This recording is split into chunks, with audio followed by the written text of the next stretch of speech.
Hey, it's your old pal Avian and Loaded here with another action figure obsession video, and I don't know how long this one was going to be, but who cares? Could be a short session, could be 45 minutes, you never know. I don't even know why I bother talking about it. I should just wait and see how long it is when I'm done. You know what I'm saying? You know what I'm saying. So anyway, here's two of the Marvel Select 2024 Captain Americas. This was the last Captain America, the Diamond Select, produced under the Marvel Select brand before they went under and out of business. Um, Marvel Select, the same company that brought us the magnificent Immortal Hulk figure. In my opinion, the finest Hulk figure in all of my 54 years of collecting action figures. I don't think I've ever seen one or felt one or experienced one that was better. I had one that was taller once, the Hasbro Marvel Legends 12-inch scale Hulk from about 10 years ago. That one was 14.5 inches, and he was definitely bigger, and he was great. He was beautiful, but he really couldn't, other than the size, he couldn't hold a candle to that Marvel Select Immortal Hulk. And it's really hard to beat this Marvel Select Captain America, too. As you can see, I've got two different looks going for him here now. I haven't done the math. As you may have realized, I'm not really that great at math.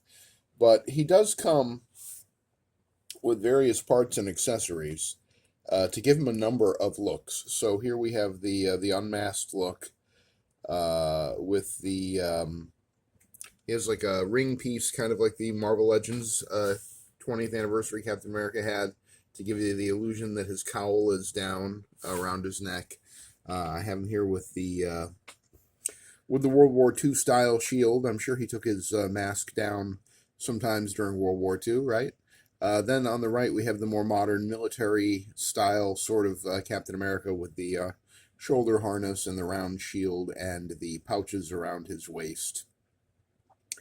And these figures just come, this figure, I should say, just came packed with accessories. There is another head, a World War II head, which is basically his mask, but with his bare neck. It doesn't come all the way down. It's more of a helmet style, and it doesn't have the black highlighting that this one has. I absolutely love the black highlighting on the modern head here, and they did a real nice job on it.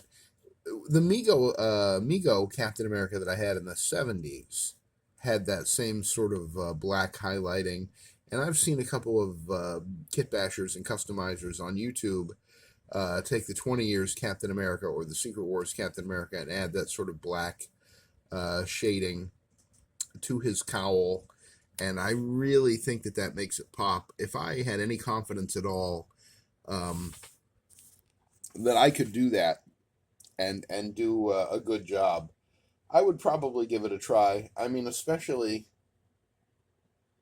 on my Secret Wars Captain America. I've got, 5 of them. I'd be perfectly comfortable giving it a try if I really thought I could do it, but I really don't think I could do it. And I certainly wouldn't try it on my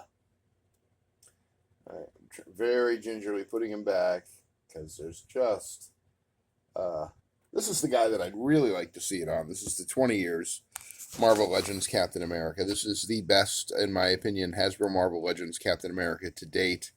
I do like the Marvel vs. Capcom Gamerverse one, but I think that the shelf presence of this thing just can't be beat. And he actually has, if you'll notice, I gave him the Marvel Select round shield. So both these guys have the same exact shield. It is the sculpted and painted shield from the Marvel Select Captain America that you see here. These two on the left. So, but I think he looks really good with that. I think, and it's just, oh my God, this figure's so beautiful. Look at him, he's so handsome. Oh, love that 20 years Captain America. I think, I've been thinking about doing like what are the top 5 figures in my collection, not just Marvel Legends, but across all lines. And I definitely think that 20 years Captain America is a contender for my favorite figure in my entire collection. It's one Immortal Hulk, Marvel Select Immortal Hulk might beat him out, but it's close. It's close, my friends. Um, Did you ever get this Marvel Select Captain America? Did you have a chance to snag one when they were in comic shops for, gosh, I think it was $29.99, and it was a bargain at that price with the two shields and three heads and the cowl down piece and the shoulder harness and the belt and all that stuff is optional. It really is. It's very easily swappable, even more so than Hasbro sometimes.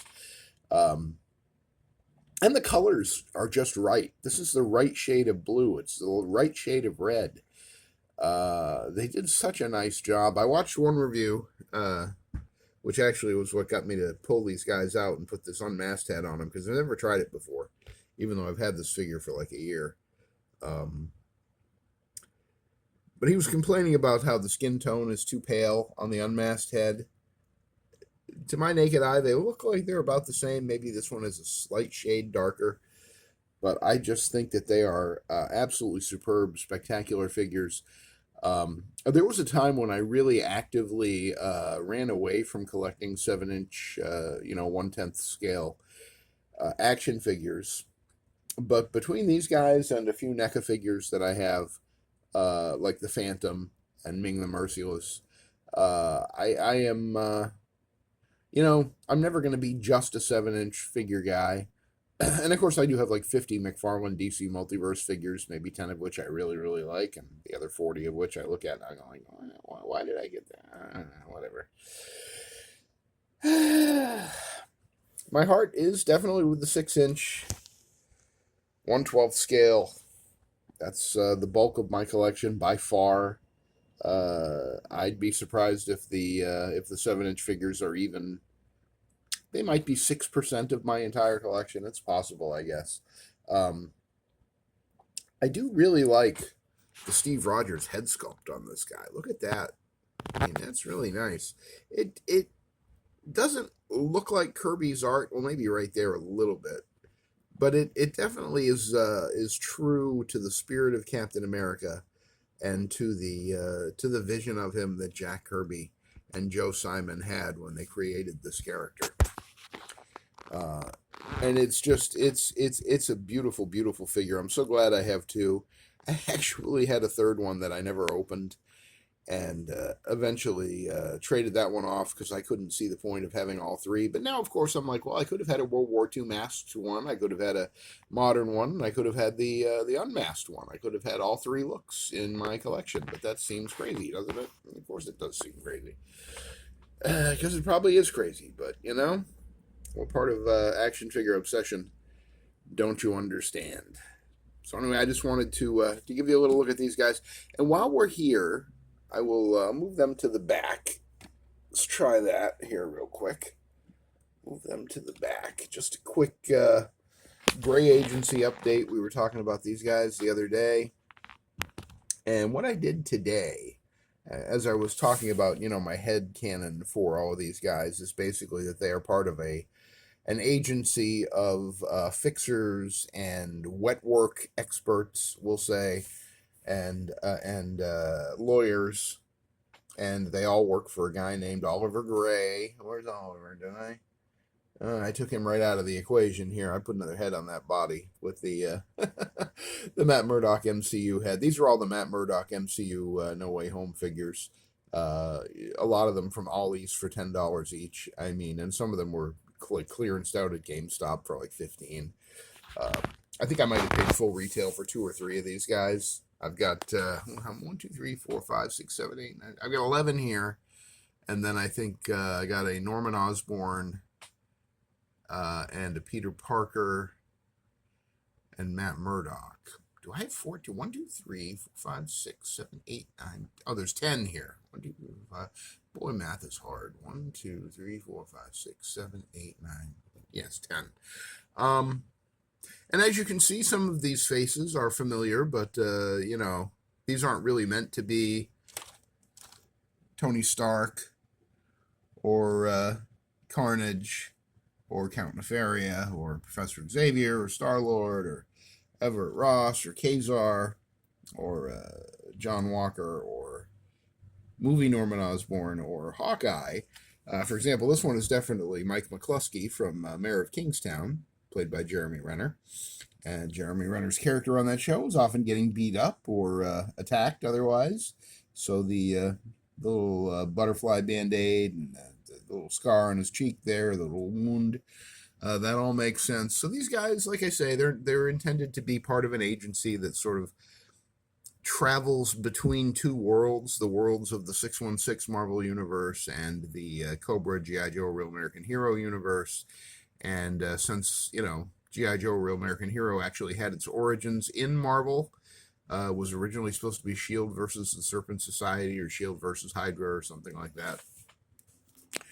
So I think of these guys, if you're familiar with G.I. Joe Real American Hero, like Extensive Enterprises, Tomax and Zamott's, fraudulent fake corporation. What's the word I'm looking? Shell Corporation, right? Shell Corporation. The gray agency is kind of like that. It's respectable on the outside and they all wear nice suits, but at the end of the day, they're all packing heat. And that's what I did today for my little project. I gave them all a weapon kind of appropriate to their character. So Mike McCluskey has a 1911 Desert Eagle there. This guy has, not Norman Osborn, whoever he is the Willem Dafoe character in the Gray Agency, has one of those Action Force Valaverse hand cannons designed by Mark II Designs. The long-haired blonde guy has a 1911 Desert Eagle from the 80 Years Retro Deadpool. Now we're getting fancy with the Valaverse Action Force pistol with an extended magazine and a suppressor. So this guy means business, huh? Yeah, look at him. He sure does. That 1,000-yard stare right there. Now, I kind of think of the Everett Ross Head Gray Agency guy as James Bond. I feel like, he could have been a James Bond, right? So he's got the, the little Glock or whatever that is. Nothing too fancy, but gets the job done. Burt Macklin from Parks and Recreation, he too has the Deadpool 1911 Desert Eagle with the tan grip, and then Cletus Cassidy. Even though he's not supposed to be Cletus Cassidy, he's not supposed to be Carnage, but he is crazy. I mean, clearly, look at him. He's freaking crazy. So he gets an MP5, and that's also from the Retro Deadpool. That Retro Deadpool came with a lot of weapons. Lex Luthor was the original reason why I created this kit bash. But we'll just assume that he's so smart that he doesn't need any weapons, since I didn't give him gun-holding hands. Just for a little variety, right? And this guy is definitely not Tony Stark, but he's packing heat as well. Just another 1911, I think, from the hood. I think that's where his comes from. And then, of course, one of the earliest ones that I did here, the Master from 1960s Doctor Who. He has, from Action Force Valaverse Mark II Designs, he has, I believe that's a Mac 10 or a Tech 9. Yeah, it might be a Tech 9. Yeah, I think the hole's in the barrel. I think that's a Tech 9. I'm not an expert, and the only guns I care about are these kind. So, my expertise is very limited. But with the exception of Lex Luthor there now, they are all packing heat, and they are all ready to rumble, and they are ready to get the job done, no matter how dirty it is. And that's my Gray Agency update and my Marvel Select Captain America. With the unmasked head, with the cowl down piece. I definitely wanted to show that to you.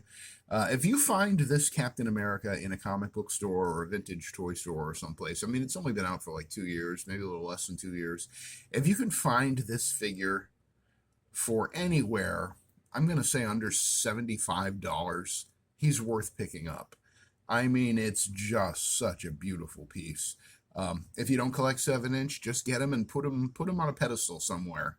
Make him a statue of Captain America in your Marvel Legends display, or just, put him in an alcove somewhere in your toy display area. Wow, that was, they did a backflip and everything. That was something. That was really something, Cap. Very athletic. Yeah, like I say, if I didn't have one of these and I knew how good it was, I would very willingly, I mean, with all the accessories, those two shields that you see in front of you both come with the one figure. I just happened to buy 2 figures, so each one could use the different shields for different eras of Captain America. But and if you do collect 7-inch figures, you probably already have one, because my God, he is just a thing of beauty. And you know, the word was out when it came out. There was a lot of positive reviews, and I think a lot of people knew this was the guy to beat when it came to Captain Americas in the 7-inch scale. I had previous 7-inch Captain Americas in the Marvel Select line. Not good. Not good at all. Not good articulation, not good design, not good sculpt. This guy is as good as any Marvel Legend that I have ever owned. The only thing that's missing that would make it perfect is a thigh swivel. And there is a little bit of swivel in that thigh, but I'm not a big fan of that kind of thigh swivel, which you find a lot on McFarlane and NECA figures. Just a thigh cut so you can rotate there at the thigh. To me, that makes the figure much more articulated and much more posable. But that's the only thing it's really missing, and really, it's Captain America. I just have Minihiro pose on my shelf of 7-inch 1/10 scale figures, so it's not the end of the world that he doesn't have the thigh swivel. Ideally, he would, but he does not. I know that there was someone who was doing that. You could pay them when the Mortal Kombat 11 Spawn came out. I think around the year 2000, 2001, whenever that came out. There was somebody who you could send him your Spawn and like $15 or $20, and he'd put like a screw in there, and he'd do the thigh cut for you, just to make it more like a Marvel Legends style articulation. And I wish I knew how to do that, but I barely know how to make these videos, my friends. I certainly don't know how to cut open Captain America's leg and put a screw in there and give him a thigh swivel. That's just way outside the realm of my expertise, and it always will be. So, anyway, thank you for joining me for this longish edition of Action Figure Obsession. I appreciate you stopping by for both of my Marvel Select Captain Americas and all of my Gray Agency agents. Thank you for stopping by and spending some time with me. If you liked the video, please do give it a thumbs up. If you hated it, give it a thumbs down. Comment. Let me know what you think about the Marvel Select Captain America. Did you manage to snag one before they went under? Subscribe to the channel, and if you do, hit the notification bell so you're informed every time I upload a new video. I think this will probably be the last one for today. I got a feeling. My eyelids are getting very heavy. That's all I can tell you. Thanks for joining me for this Action Figure Obsession, and I will see you on the next one.